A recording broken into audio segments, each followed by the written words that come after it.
శ్రీ గోమాత్రే నమః. గోమాతకు సంబంధించిన ఓ శ్లోకం.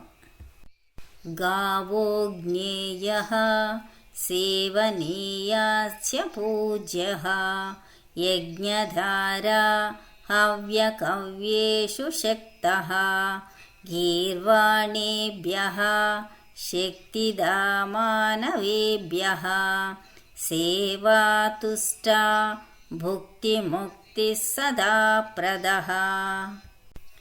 గోవులు దేవ దానవ నరులచే పూజింపబడు ప్రాణులు. యజ్ఞ యాగాదులు యందు పూజ్యురాలు. దేవతలకు హవిస్సును అందించే దాత. పితృదేవతలకు కవ్య భాగాన్ని అందించే ఏకైక ప్రాణి. పితృదేవతలను స్వర్గానికి చేర్చే ఏకైక ప్రాణి కూడా గోవే. సాధు సత్పురుషులకు శక్తినిచ్చే ప్రాణి.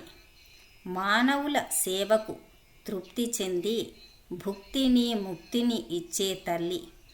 ఇట్టి గోమాతకు వందనములు. ఈ శ్లోకం గోమానస అనే గ్రంథంలోనిది. నందీశ్వరుడు పార్వతీ పరమేశ్వరులకు గోవు గురించి వర్ణించిన శ్లోకం. ఈ శ్లోకం మహాభారతంలోని అనుశాసక పర్వంలోని గోవైభవంలో భీష్ముడు ధర్మరాజుకు చెప్పిన శ్లోకం మరియు పద్మపురాణంలో గోమతీ విద్యలో పుష్కరుడు పరశురామునకు చెప్పిన శ్లోకం.